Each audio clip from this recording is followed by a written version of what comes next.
Good morning, Mark Soderberg with ADM Investor Services with your morning ag market outlook for Thursday, March 20th.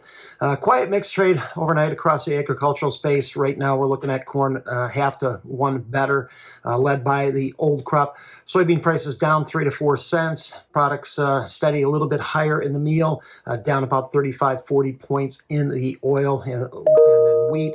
That finds itself ranging from steady in Minneapolis to down about a nickel in Kansas City. First day in spring does bring a light coating of snow across the Chicagoland area. That following heavy rains and thunderstorms yesterday afternoon and evening. Many reporting stations across northern Illinois are showing 1.5 to 2 inch rainfalls in the last 24 hours.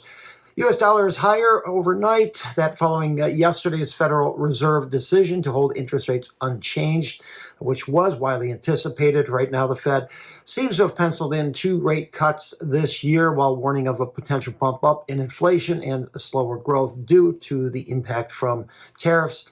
China did buy just over 9 million metric tons of U.S. beans in the Jan-Feb timeframe this year, well above the 4.96 they purchased from the U.S. last year, as likely as they're loading up ahead of higher tariffs that are expected to kick in. China's bean imports from Brazil did fall 48% over the same time frame, down to 3.6 million metric tons. So look for a big shift moving back to Brazilian origin now. U.S. and Chinese officials are expected to speak next Monday to discuss the Trump administration's plan to charge giant fees on Chinese-made vessels as they dock at American ports. Export sales later this morning, along with an updated U.S. drought monitor. I'd expect to see a rather large jump in drought readings across the U.S. southern plains. Yesterday's EIA report did show ethanol production at 325 million gallons. That was well above the pace needed to reach the USDA corn usage forecast of 5.5 billion bushels. So I'd expect the USDA to bump this up at least 25 to 50 million bushels over the next couple WASDE reports. Weather in Brazil, mostly favorable for the developing second corn crop.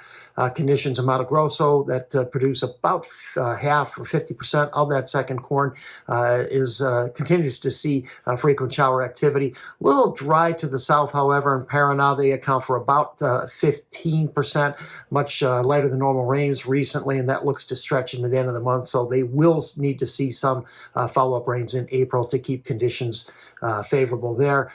Buenos Aires Grain Exchange is expected to be out later today with updates on the Argentine crops. In corn, I look for old crop to continue to gain on new crop following the big correction from earlier this month. Demand remains strong for now. While new crop, we're likely to see U.S. farmers plant 3 to 4 million more acres of corn this year than what they did last year. Funds have been pretty active sellers here across the corn space here, driving that long position by money managers. We've got that now at about 115,000 contracts. May corn, that is bumping up here against the 100-day moving average at 466.5. May beans just still grinding in the 10 to 10.25 range, near the lower end of that at the moment. If violated the next support, we did have a spike low last week at 9.94.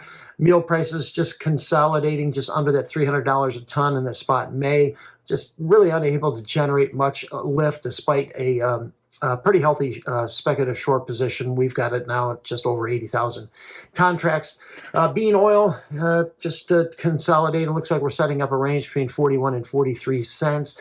I look for another pretty sizable shift in bean oil usage away from biofuels and into exports in following WASDE reports. And inside trade for Chicago wheat overnight, Kansas City so far has held the 50-day moving average just below the market. Thanks for listening, everyone. Have a great day.